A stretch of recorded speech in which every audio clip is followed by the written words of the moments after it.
Sing with me. Under the sea, darling, it's better. On where it's drier, take it from me.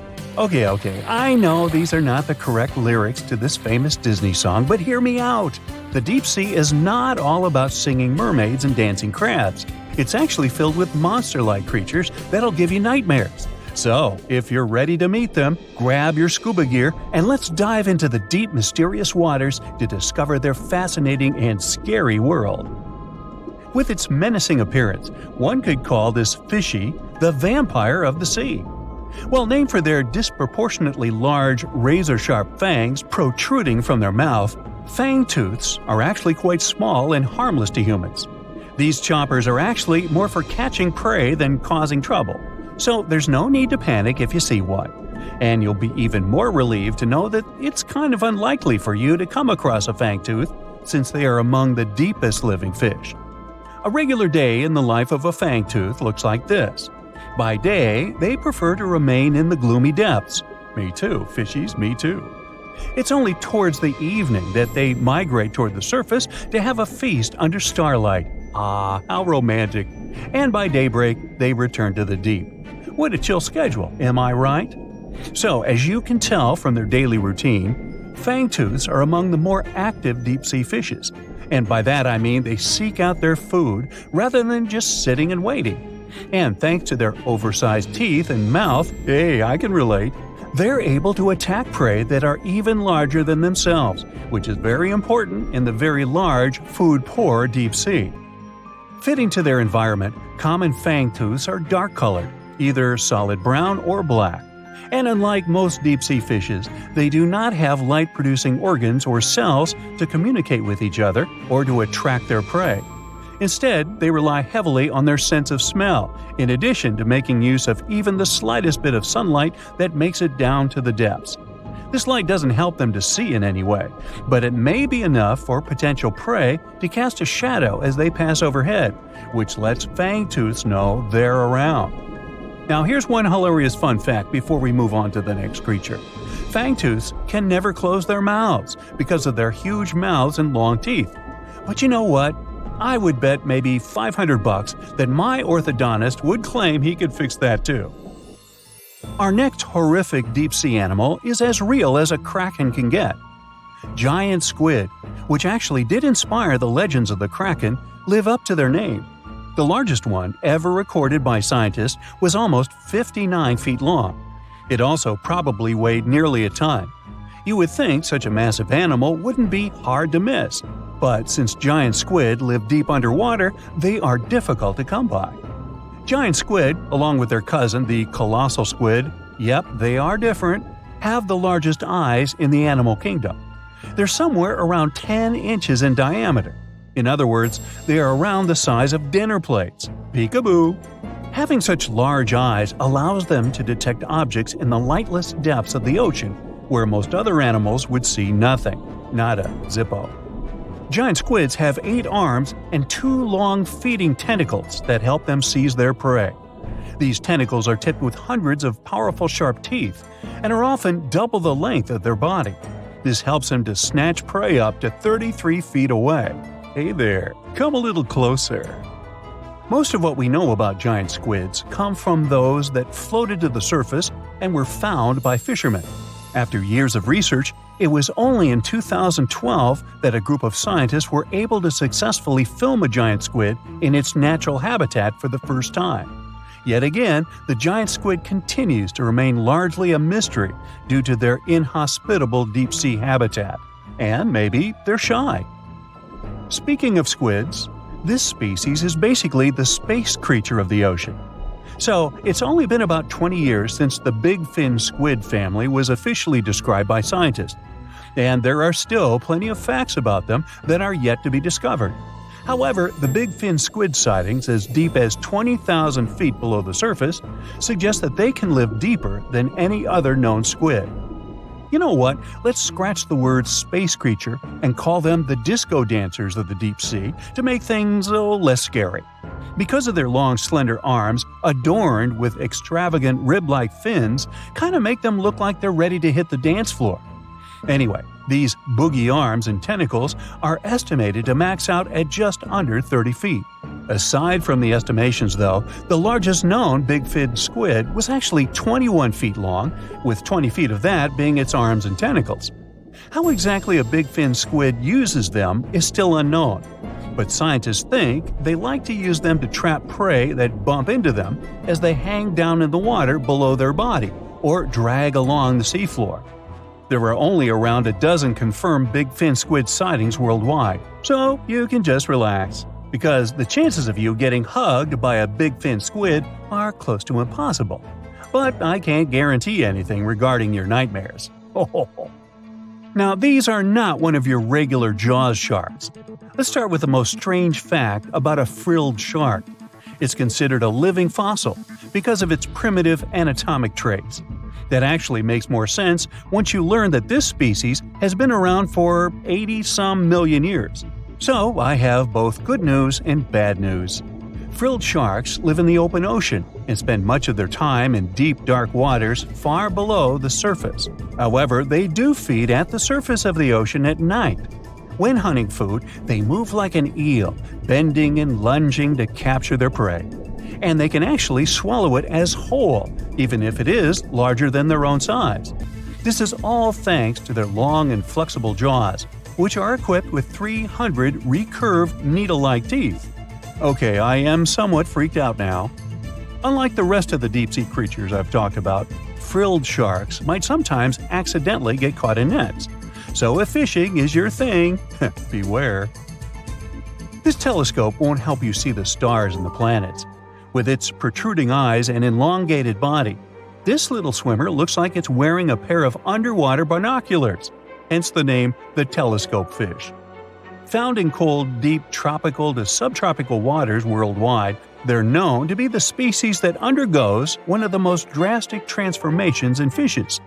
When the first larva was described in 1954, it was believed to be a new species rather than the larva of a telescope fish that were known to science since 1901. Despite the fact that they are only around 6 to 8 inches long, they're able to latch onto snacks that are bigger than their own size.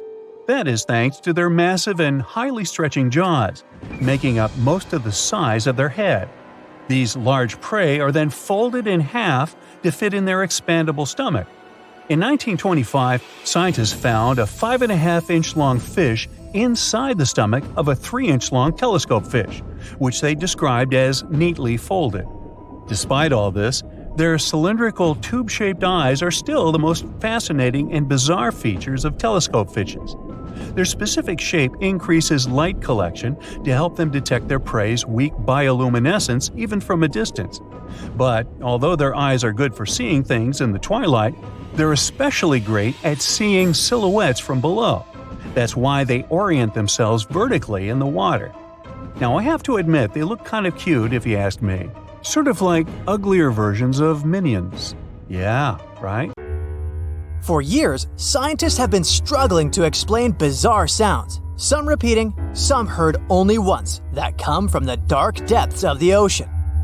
From bewildering hums to worrying bloops, the water transmits outlandish acoustic phenomena. One of these mysterious noises got named the upsweep. For the first time, this long train of sounds was registered in 1991 in the Pacific Ocean. One of the most unusual things about this signal is that it keeps changing, as if trying to confuse researchers even more. Like some unearthly howl, it varies from high to low frequencies and then back again, and you can hear it better in the spring and fall than in the winter and summer. Why the upsweep? It's simple. The sound travels from the bottom of the ocean towards its surface, as if sweeping up. Scientists do have a theory explaining this phenomenon: the activity of undersea volcanoes. Hot lava pouring into ice-cold ocean water could theoretically create such noises, but there's no proof found yet. Plus, the sound has been declining since 1991, even though it can still be detected. The bloop is the name given to an ultra-low frequency and incredibly powerful underwater sound that was recorded in 1997 by the U.S. National Oceanic and Atmospheric Administration. The bloop continued for approximately 1 minute. Having started from a low rumble, it gradually rose in frequency. It also kinda mimicked the noise created by marine animals, but its volume was so great that no living creature known to science could have made it. When the bloop occurred, underwater microphones managed to record it from a distance of 3,000 miles away. Rumor has it that the noise might have something to do with the fictional half-octopus monster Cthulhu, or some other colossal deep-water creature. But if you don't believe in monsters, science has another explanation: iceberg fracturing. The thing is that ice quakes recorded in the Scotia Sea resemble the mysterious bloop a bit too much for it to be a coincidence. The whistle resembles this annoying sound when a kettle of boiling water is telling you it's time to make a cup of tea.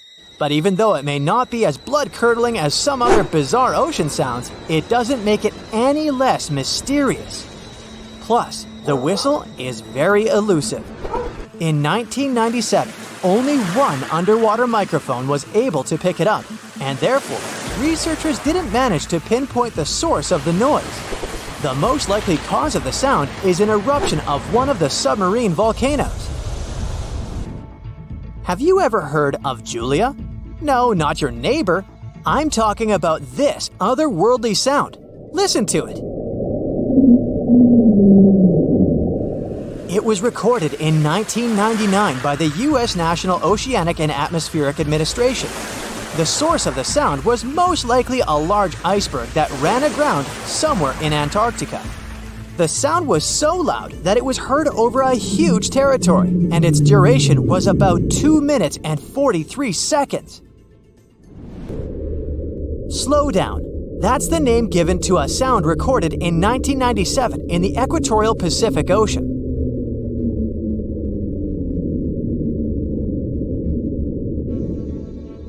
The sound was called this way because it slowly decreased in frequency over 7 minutes or so. It's been picked out a few more times since it was recorded for the first time. The source of the sound isn't very mysterious. Most likely, it was produced by a massive iceberg that became grounded in Antarctica, or it was caused by moving ice. By that, I mean the friction produced by a large ice sheet moving over land. The loneliest whale sound is often called the 52 Hz whale because the animal that creates it calls it at a unique for these creatures frequency. When you listen to this sound, it sounds like a low bass note. At the same time, it's much higher than the normal frequency of the whale call, which rings between 10 and 40 Hz. Interestingly, scientists have been listening to the world's loneliest whale for decades, but haven't managed to figure out its precise location. Nobody knows whether the mammal is male or female, what species it is, or if the animal is still alive. After all, for the last time, its call was recorded in 2004. Earth-shaking booming sounds have been reverberating off some parts of North Carolina for more than 150 years. Called Seneca guns, they're most often heard near the coast. The sounds are so powerful that they often rattle window panes and sometimes vibrate entire buildings. They can last from 1 to almost 10 seconds. Even though scientists haven't cracked this mystery yet, there are some theories. They range from earthquakes to severe distant storms and quarry blasts. But even though the ground trembles every time the phenomenon occurs, no seismic activity coincides with these events. So far, scientists have come to the conclusion that the mysterious sounds happen in the atmosphere, not on or under the surface of our planet.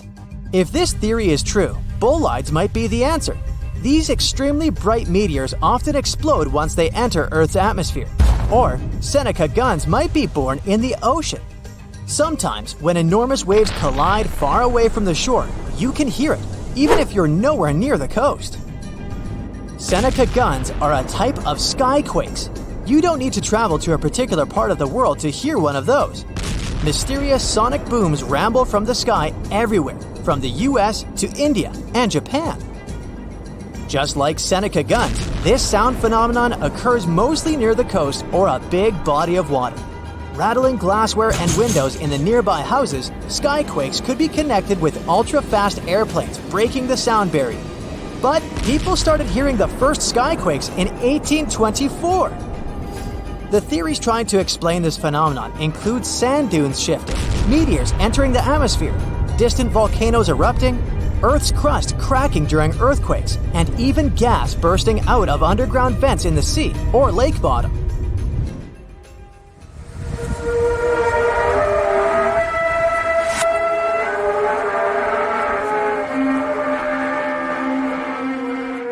In different countries all over the world, people get paralyzed with fear after hearing otherworldly trumpet sounds that seem to be coming from the sky. The inhabitants of the US, Canada, Australia, Germany, and the Philippines have already heard this hair-raising noise since it was first recorded in 2008. These sounds are sometimes called the sound of apocalypse. And although until recently, nobody could understand the origin of the sounds, NASA claims that there is nothing to be afraid of. The noise can be coming from our own planet. Usually, it's quiet and thus inaudible to the human ear. But when it gets louder, the outcome is the very trumpet sounds that scare people all over the world.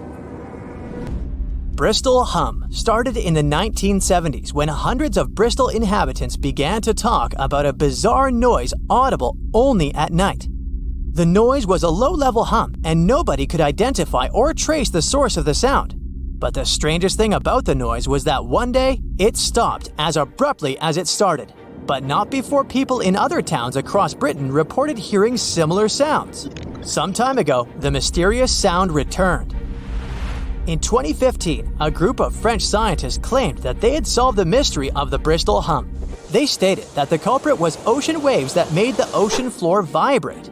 But while it was all good and well, it didn't explain why the sound was around for only several years or why it chose to return. If you ever come to the town of Taos in New Mexico, don't let another strange and unexplained phenomenon send you running for the hills. This phenomenon is a faint, low-frequency hum ringing in the desert air and grating on your nerves.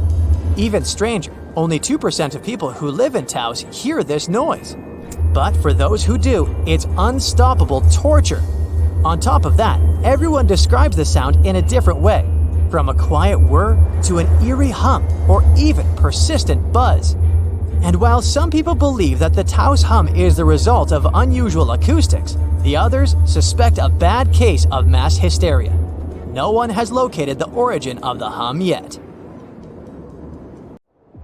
We've heard stories about people surviving in the desert, Amazon forest, and uninhabited islands for weeks. Such stories show how tough and resilient people can be. But among these many cases, there is one that can really amaze you. It's the story about a guy who spent 3 days inside a sunken ship at the bottom of the Atlantic Ocean. He didn't have oxygen tanks, electricity, communications, or food, but he survived. So, it all happened in 2013 on a tugboat that was moving through the Atlantic waters along the coast of Nigeria. That day, early in the morning, there was a small storm. The tug was pulling a vessel with oil tanks. Then, all of a sudden, a huge wave formed. It crashed into the ship and broke the cable. At 4:30 a.m., the tugboat turned upside down. Its entire deck was underwater, and the ship's hull stuck out from the surface. The boat began to sink slowly. The crew of 12 people were trapped, as they all were in their locked rooms. They had closed the doors in their cabins as a precaution, since there were many pirates in those waters. Because of the locked rooms, they couldn't get out. But one of them, cook Harrison Okina, was in the bathroom during this time. The bathroom turned over. Harrison fell on the ceiling. All the clothes and toilet shelves fell on his head. He was stunned and didn't understand what was happening. When he heard the screams of the other crew members, he realized that the ship was sinking. Harrison struggled to his feet. Holding on to the walls, he slowly went out of the cabin. The water level rose above his head. Harrison took a deep breath. He intuitively, driven by fear, reached the engineering room. There was a small pocket with air. This space wasn't wholly flooded, since the water didn't get there, and the air hadn't come out. Harrison realized that this was the safest place for him at that moment. He had no fresh water and no food. He was in a cold, damp room. The floor was flooded, and Harrison's feet began to freeze. There was almost no chance of survival. The man found a soda bottle inside the room and a life jacket with 2 flashlights attached to it. By this time, the ship had descended to the bottom of the ocean at a depth of 100 feet. This is about the height of a 10-story building. The ship's hull was squeezed and made a grinding noise due to the pressure of the water. Then, Harrison heard a strange movement outside the door. It was sharks and other fish that were investigating the deck. At this point, Harrison began to lose hope. Lack of food supplies and pressure weren't the main problems. The air pocket was small, which meant there was little oxygen. Every 24 hours, an average person consumes about 350 cubic feet of air, which means Harrison had less than 1 day left to breathe. But despite this, he lived in such conditions for about 60 hours. This happened thanks to the water. The pressure around the ship was so intense that it compressed the air by about 4 times. Another problem was the cook's breathing. When we inhale, we absorb oxygen. When we exhale, we release carbon dioxide. This substance is dangerous to your health if its concentration in the air is 5%. Harrison slowly filled the room with carbon dioxide, and he couldn't get out. With each hour, it became harder to breathe. But here again, he was lucky. Water absorbs carbon dioxide, and Harrison moved and splashed it in different directions. Thus, unknowingly, he increased the water area and kept the carbon dioxide level below critical. But even here, his dangers were not over. Hypothermia may occur in a dark, cold room. It's a condition when your body temperature drops below 95 degrees Fahrenheit. You get cold, and your perception of the world gets distorted. You don't understand where you are and what's going on. You may lose your memory and even experience terminal burrowing. This weird behavior occurs during hypothermia when a person tries to find a small shelter, even if they're in a closed room. They can even start digging the cold floor with their bare hands. At the same time, a person quickly freezes and loses consciousness within 2 hours.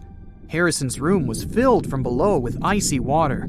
He wouldn't have survived in such conditions if he had stayed on the floor for several hours. But he managed to build a small platform with a mattress. This kept him slightly above the water level.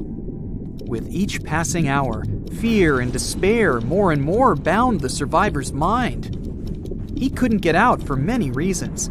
One of them was that only a little sunlight passes to such a depth, and Harrison couldn't see it. The soda bottle was almost empty, and the flashlight stopped working. The man found himself in pitch darkness, but his salvation was close. While rescuers were searching for survivors nearby, he was thinking about his family and life. Harrison noticed rays of light through a hole in the wreckage. Divers were examining the seabed. It was the only chance to survive. Harrison came out of the air pocket and swam towards the rescuers. He was making his way through the darkness. The ray of light coming from the diver's flashlight disappeared. Harrison tried blindly to find the diver, but they were at the other end of the deck. His oxygen was running out, so Harrison decided to return. There was almost no air left in his lungs. He began to suffocate, but still got to the rescue room.